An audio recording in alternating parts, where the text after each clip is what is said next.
Welcome to the Episcopal Church, an introduction to its history, faith, and worship, by Christopher L. Weber. Chapter 2. Worship. What is worship? Toward the end of the book of Revelation, the author describes two visions of things to come. One is a vision of heaven in which there are flashes of lightning, rumbling, peals of thunder, and a violent earthquake. And the other is a vision of a new earth in which God will dwell and will wipe away every tear from human eyes. In the biblical vision, God is the unknown and unknowable, and, at the same time, an intimate personal friend. Both are true. Yet how both can be true at the same time remains a mystery. At the heart of the Christian experience of God there is a mystery, and the only possible response to such a mystery is worship. Worship is the response of the created and limited human mind and heart to the unlimited Creator, who is sensed but never fully known. Worship is a response to beauty, to love, to human need, to our deepest fears, to our greatest joys. It enlists all that is best and most creative in the human spirit. It involves language, music, art, and dance, and sound and sight and smell and touch and taste. Corporate worship brings us together in common action with many others. Yet we also have a need sometimes to separate ourselves from others in order to worship. We worship because we are human, not divine. Worship fulfills our human nature by drawing us closer to God. For more than 2,000 years, Christians have worshiped God in many ways, from the rich solemnity of the Orthodox Church, with its golden icons and clouds of incense, to the simple austerity of the Quaker meeting house, with no altar or stained glass or cross or candles. Although worship in the Episcopal Church does not normally reach those extremes, it can vary considerably from one faith community to another. Yet beneath the surface differences, there is a common concern for order and a desire to offer back to God as many of God's gifts as possible. The building.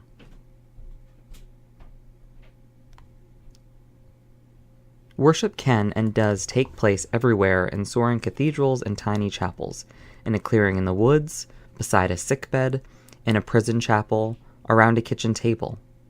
We worship when we say grace at meals and when we kneel beside our beds at night. But the central act of Christian worship takes place week by week in parish churches, and they also vary widely. You can visit the Cathedral of St. John the Divine in New York City and learn that it has a center aisle 1/10 of a mile long and that it is larger than any other Gothic cathedral in the world. There are Episcopal churches with white spires like those of a New England meeting house, and Episcopal churches that look like Greek temples. And there are modern Episcopal churches that are round with an altar in the center. The simplest definition of a church is an altar with a roof over it. Whatever the shape of the church, that definition will probably work.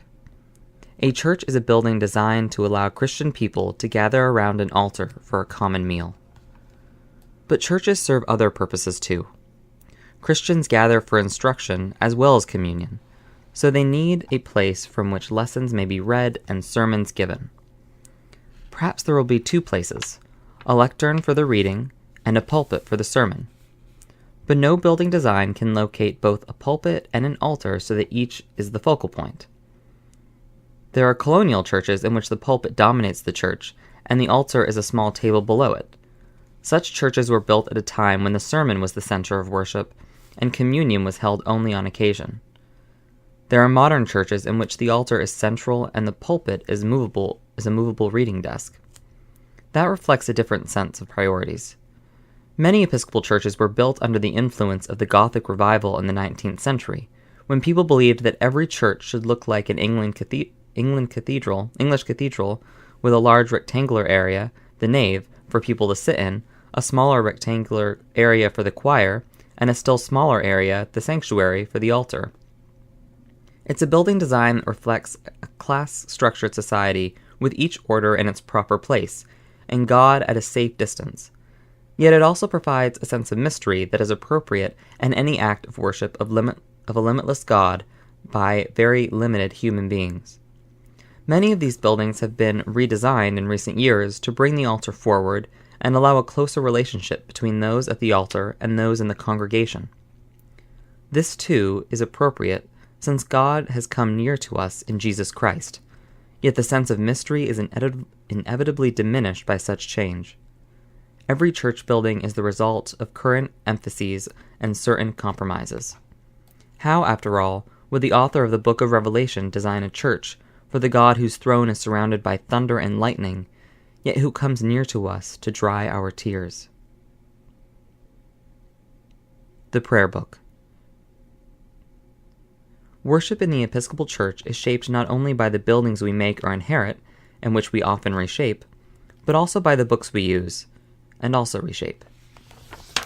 Many other churches provide only a hymnal and print a new order of service each week. When you take your seat in an Episcopal church, you will almost certainly find 2 books near at hand, most often in a pew rack. One is a Book of Common Prayer, and the other is a hymnal. In many churches there is also a Bible, but you can usually participate in a service without looking at the Bible, and perhaps without using a hymnal. You cannot, however, unless you have memorized it, take part in the service without using the Book of Common Prayer. Nothing is more central to the life of the Episcopal Church than worshiping using this book. Other churches may find their unity in an organizational structure or a set of beliefs, but Episcopalians find their unity first of all in worship using the Book of Common Prayer. We have noticed already how, at the time of the Reformation, while Christians in most of Europe were defining their positions by drawing up statements of belief, the Church of England issued instead a prayer book. Heretofore, said the preface of the first English prayer book, there has been great diversity in saying and singing in churches within this realm. But now, all the realm shall have but one use. Obviously, there would still be great differences between the services of the great cathedrals with their staffs of clergy and choirs and the services in a small country clerk with 1 priest and a few people. But the words and the order of worship would be the same. So too, after the American Revolution, although there were great differences between the churches in the South and those in New England, one of the first orders of business was to adopt a Book of Common Prayer. Episcopalians would find their unity in worship. If you open the prayer book, you will find a table of contents, and a preface and then a statement about the service of the church. It tells us that the Holy Eucharist is the principal act of Christian worship on the Lord's Day, and that there are other services also that are appointed for public worship. It goes on to say a few things about the roles played in worship by bishops, priests, and deacons, and lay people, and about the use of music. Obviously, worship in the Episcopal Church is not just a matter of a preacher and a congregation, a few prayers, and some hymns. There is a pattern that involves a variety of people taking part in the liturgy, an action that involves everyone who attends. We come then to a series of pages that provides an outline for the services of the church year. We see reference to changing seasons and saints' days. Not until page 37 do we come to the first services, and these are services planned for daily office. This is a church that wants us to know right away that worship cannot be confined to Sundays. Turning pages rapidly, we find services for morning and evening prayer in traditional and contemporary language, and then daily devotions for individuals and families. Prayer is to be offered not only at church, but at home or wherever we are. After that, we find more than 100 pages of prayers called collects, the theme prayers for each Sunday and holy days of the church year, and then almost 50 pages of services for Lent and Holy Week. 1/3 of the way through the book, we come to the service that might logically have come first, the service of Holy Baptism. The prayer book, though, is designed in such a way that the services most used, baptism and the Eucharist, come near the center. It's easier to hold a book open at the middle, and the prayer book is structured with an eye to convenience. Turn further pages, and you find yourself in a series of life-changing events: marriages, thanksgiving for the birth or adoption of a child, the reconciliation of a penitent, prayers for a ministry to the sick, and at the time of death, and then the burial office. Now we have looked quickly over the changing seasons of the church year and the changing circumstances of life, and we are only halfway through the book. Here we come to the services that provide for 3 ordained ministries: bishops, priests, and deacons, and then for the celebration of a new ministry and the consecration of a church. These may be rare events in our ordinary experience, but we begin to sense that this book intends to be complete, to provide for the whole of life in a carefully thought-out way. Now comes a surprise. One complete book of the Bible, the book of Psalms, the ancient hymnal of the Jewish people. But what form of prayer is more familiar than the 23rd Psalm, "The Lord is my shepherd"? And what collection of prayers or hymns sums up the whole of human life, its joys and thankfulness, its sorrows and doubts, or brings us back to often the source of our comfort and strength, in language as familiar and helpful as that of the Psalms? If you are still turning pages, you will come to page 810, to a collection of prayers for a variety of purposes, including such especially useful ones as before receiving communion and after receiving communion, and grace at meals. We're almost at the end, and here we find an outline of the Christian faith as the Episcopal Church teaches it, and then some historic documents of Christian history, summaries of the Church's teaching that still guide us. We end as we begin, with tables for finding holy days and with suggested readings to be used on the Sundays of the year and for daily use as well. Here in one book is the whole of life and answers to most of our questions about the Church. No wonder Episcopalians are as likely to have a prayer book by their bed as a Bible. And this is simply the latest of a book first published in 1549, the first prayer book ever in the English language. It's a book that has been around for a while, that sums up a lot of experience, that gives us the same prayers to say that saints and sinners alike have recited over the centuries. A similar book can be found in the churches of the Anglican Communion all over the world. As we become familiar with this book, we become familiar with the pattern of worship that unites us to Christians in every age and every part of the world. The Eucharist. At the center of the Book of Common Prayer is the service called the Holy Eucharist. In earlier editions of the prayer book, it was called the Mass, or the Lord's Supper, or the Holy Communion. Eucharist, the common name today, comes from the word used in the Bible to describe what Jesus did at the Last Supper. He took bread and gave thanks. Even today, Greek-speaking people use the word Eucharist to say thank you. So this is a service in which Christians come together to give God thanks, to remember that all we have is a gift, and to offer praise and thanksgiving for God's goodness. The first Christians called it the breaking of the bread, because it was as Jesus broke bread with the disciples that they recognized his presence with them. In those days, the meal was probably more like a potluck supper than a solemn ritual. But as time went by, it became impractical to arrange for a full meal for all the church members every week, and the sharing of the bread and wine became a separate action with prayers that took a more and more set form. By the middle of the 2nd century, we find records of prayers that are still familiar. Lift up your hearts. We lift them to the Lord, for example, and Lord have mercy. The pattern of worship that finally developed in those early centuries was actually 2 services put together. Still today, the Eucharist has 2 clearly separate parts. We begin with a service centered on the reading of God's Word and instruction. This has its origins in the Jewish synagogue service in which Jesus and his early disciples frequently took part. We read from the Scriptures the story of what God has done among us, and we are asked to consider how this is related to our own lives. The second part of the service is centered on the bread and wine at the altar. We offer these gifts, give thanks for them, break the bread, and come to receive communion. The Gospel tells us how Jesus did those same 4 things with his disciples. He took bread, and when he had given thanks, he broke it, and gave it to his disciples.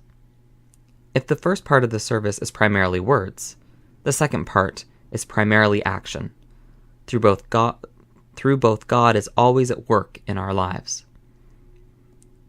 One of the greatest tragedies of Christian history is that when the Reformation erupted in the 16th century, the Eucharist lost its centrality in Christian worship.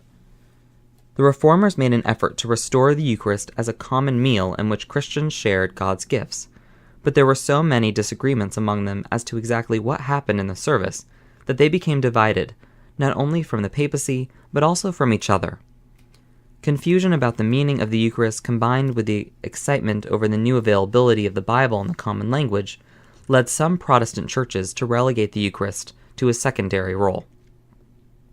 Medieval theologians had used a good deal of ingenuity in trying to explain exactly what it is that happens when the bread and wine are offered and blessed.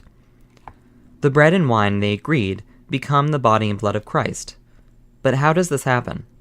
They concentrated on the words Jesus spoke at the Last Supper, and they agreed that when those words were said by the priest, the bread and the wine are transformed into the body and blood of Christ. The Reformers did not doubt that Christians were united with Christ in some way in this service. But in their effort to reduce the power of the Church over people's lives, they were uncomfortable with an approach that concentrated so much power in the priesthood. Some Reformers thought Christ's presence was in response to the faith of the believer, while others saw the Lord's Supper as a meal in which Christ was simply remembered. The Church in England was influenced by all the continental Reformers, but maintained the belief in common with Luther, that the bread and wine did truly become the body and blood of Christ. Queen Elizabeth, perhaps, said it best when she summed up her belief in a simple poem. He was the word that spake it. He took the bread and brake it. And what his word did make it, that I believe and take it. Theories, in other words, are all very well, but finally it is facts that matter. How Christ comes to us in the Eucharist is far less important than the fact that when we receive the bread and wine, Christ truly comes into our lives. Over the centuries, Episcopalians have expressed this central truth in many ways. Sometimes the priest has stood alone at a high altar with his back to the congregation, enveloped in clouds of incense, and communicants walking up a long aisle to kneel at the altar rail have known the mystery of the presence in human lives of a God beyond knowing. Sometimes, on the other hand, the priest has stood at a simple table, facing the congregation, with clergy and lay people standing around the altar, passing the bread and wine around the circle. Communicants have known the love that comes into our lives in simple and familiar things. The Book of Common Prayer provides the framework for this to happen. Very little is said about vestments or outward embellishment. It is inevitable and appropriate that this should vary from place to place. Whether there are 2 candles on the altar, or many or none, is a matter to be decided locally. Unity in essentials, freedom in non-essentials, is a traditional Anglican pattern. The common life of the Church should be orderly, but not regimented. Sacraments. No one service or way of worship can contain the whole mystery, but whether the Eucharist is elaborate or simple, bread and wine are at the center as a sign of God's presence. Material things become a means of conveying a reality beyond the physical world. So too in other rituals of the Church, outward signs are used as the means by which God acts in our lives. We speak of these sacraments. The Catechism defines a sacrament as an outward and visible sign of an inward and spiritual grace given to us. Sacramental worship is worship that makes us aware of God's gifts and recognizes the divine presence in the created world. At the center of the pattern of worship in the Episcopal Church is a sacramental understanding of God's relationship with this world, that God can and does work through material things to change human lives. The Bible itself shows us God working in and through material things, first in making the world, and then, most importantly, by coming into the world in a human body to show us what God's love looks like in human flesh. Human beings have misused created things so often that some forms of religion, even some forms of Christianity, are inclined to distrust and reject created things as inherently evil. But the problem is in our misuse of them, not in the things themselves. Sacramental worship recognizes the inherent goodness of all God's gifts and uses them freely, offering the best we have in acts of worship. The use of candles and flowers and vestments and incense are all expressions of this sacramental approach. So also are the ways that Episcopalians use their bodies in their worship, standing and sitting and kneeling, moving up to the altar and back again, joining in procession around the church and even around the neighborhood. The story is told of an old sea captain who happened to come into an Episcopal church one day. When friends asked him afterwards about his experience, he answered, "I was out at sea at first, but then I just put down my anchor and rose and fell with the tide." The use of our bodies in the movements of the service is a result of our belief that God has used material things to communicate with us and that we can use them to communicate with God. Christmas celebrates the fact that God came into this world in a human body. Good Friday tells us how serious was that commitment to human flesh and experience. Easter and Ascension Day tell us that God continues to value the human body, raising it from death to eternal life. Sacramental worship reflects this understanding of the meaning of the gospel. This is the fundamental reason of standing and sitting and kneeling. It is a way of participating in worship with our bodies as well as our hearts and minds. So it is that visitors to an Episcopal church will also notice that some people sign themselves with the cross at certain points in the service, and that some genuflect, kneel briefly on one knee, when entering or leaving their pews, and that many will bow their heads at the name of Jesus, and when a cross passes in procession. All these are ways of involving our bodies in our worship. There are no rules to govern this kind of conduct. It is a matter of what individuals find helpful. But outward expression of this kind is as natural as using our bodies to express our love for others.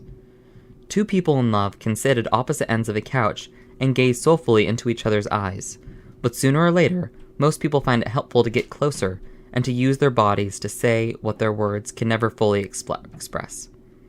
Platonic relationships are inadequate. For very similar reasons, the prayer book suggests that a celebration of the Eucharist ought to involve a variety of people. That service is not a performance by the priest, watched by the people, or even something the priest does that enables the people to go to the altar to get their communion. It was a basic principle of the Reformation, as it was fundamental to the life of the early Church, that all should participate in the Eucharist in some way. The first English prayer book specified that there could be no service unless 2 or 3 had indicated to the priest that they would receive communion that day. There was to be no priest mass said by a priest with no congregation, since that would be contrary to the very meaning and nature of the service. A corporate action requires the presence of the body. The Eucharist is a corporate activity by all the members. At the very least, all join in certain prayers and all make certain responses. But better still, some will be assigned to act as readers, and another will lead the intercessions, and still others will be ushers and acolytes and assist with the ministration of communion. The service should be a corporate activity in which all the members of the body work together. This shared, common life begins at baptism, which in recent years has been regaining its central place in the Church's life. The first English prayer book gave instructions that baptism should be held on Sundays and holy days when most people could be present, so that all might be reminded of the promises they made or that were made for them when they were baptized. This was something too important to the Church's life to be done in a quiet corner. Unfortunately, as the years went by, it became common practice for baptisms to be held privately on a Sunday afternoon with the priest and family members gathered around the font. That practice now has nearly disappeared, and baptisms are held again as they should be, when the whole congregation is present. More often also in recent years, adult baptisms have been celebrated openly and publicly and with lengthy and careful preparation. In the early Church, candidates for baptism were admitted as catechumens and instructed carefully before they were baptized. The final period of preparation took place in the 40 days before Easter. The baptisms were then performed on Easter Eve, so that the new church members could receive communion for the first time on Easter Day. This practice, too, is becoming more common, as the Church finds itself again a missionary community in a basically pagan society and attempts to prepare new members carefully for their role as witnesses to the risen Christ. There has been much controversy as to the definition of a sacrament in the history of the Church, and there is no generally accepted list. St. Augustine spoke of salt and ashes, the Creed, the Lord's Prayer, and the baptismal font as sacraments. In the late Middle Ages, theologians came to believe that there were 7 sacraments, but the Roman Catholic Church adopted this view officially only after the Reformation. The 1979 Prayer Book tells us that there are 2 great sacraments of the Gospel, baptism and the Holy Eucharist, and 5 other sacramental rites: confirmation, ordination, holy matrimony, reconciliation of the penitent, and unction. Debate continues over the relationship between confirmation and baptism, but unction, or the anointing of the sick, never confined to last rites in the Episcopal Church, has become widely used in recent years. Sacramental confession has been less widely used in the Episcopal Church than the Roman Catholic, perhaps because there is a general confession of sins in almost every principal service, but any Episcopal priest will hear a confession any time and anywhere. Prayer Book, page 446. The Daily Office. While the Eucharist is the chief service on Sundays and the other sacraments mark special occasions, the daily offices of morning and evening prayer are intended to provide a framework for daily life. The ancient monastic orders had been dissolved by the time the first prayer book was published, but the pattern of monastic life with its 7 daily times of prayer had left a deep imprint on English society. A primary object of the first English prayer book was to make prayer as much as possible a part of daily life for everyone by combining the 7 monastic offices into 2 for both priests and people. Although the ideal of participation in daily prayer by all church members has never been realized, the possibility is increased because the daily offices can be said by an individual at home or in a commuter train. There is no better way to take part in the continual offering of prayer and praise to God that is the Church's primary work. The 1979 Book of Common Prayer makes a new effort to encourage daily prayer by providing much shorter orders of service for morning, noonday, early evening, and evening. One of these services can be said in well under 2 minutes, even with a period of silence, and some individual prayers, they could be said in less than 5 minutes. It is quite possible to imagine that services becoming a familiar part of the life of every Episcopalian and the biblical image of the Church as a people of prayer being realized at last. Worship is too important to Episcopalians to leave it to the clergy. It is worship that makes the Church what it is. Music. Any discussion of worship in the Episcopal Church would be incomplete without some mention of music. It has been said that the Christian liturgy was born singing and has never ceased to sing. The Gospel tells us that Jesus and his disciples ended the Last Supper by singing a hymn.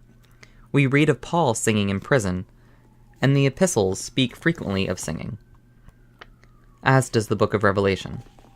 The book of Revelation even tells us that the Sanctus, Holy, Holy, Holy, is sung in heaven, and that the saints there, a useful example to some Episcopalians, sing a new hymn.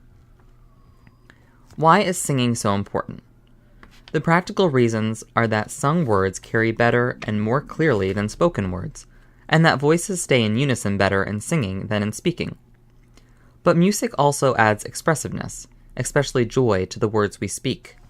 And music also expresses, better perhaps than any other medium, the universality and inclusiveness of the Church. We no longer speak Latin, but we can still sing the ancient plainsong melodies. Few of us speak German, but we can sing Luther's great hymns. None of us has experienced slavery, but we can sing the hymns created by African Americans during the years of slavery.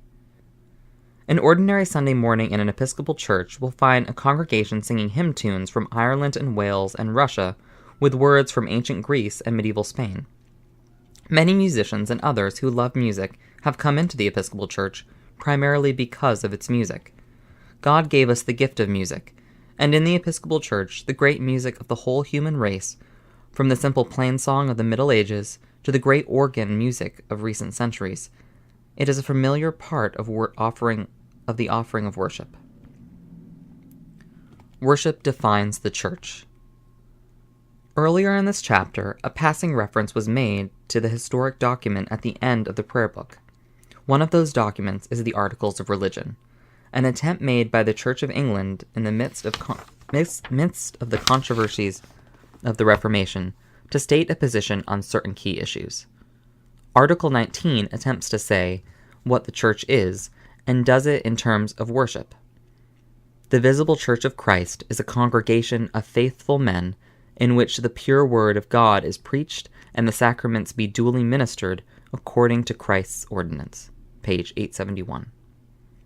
The Church, in other words, is people who worship God and are fed and formed in that place where Christ's death and resurrection are encountered and proclaimed.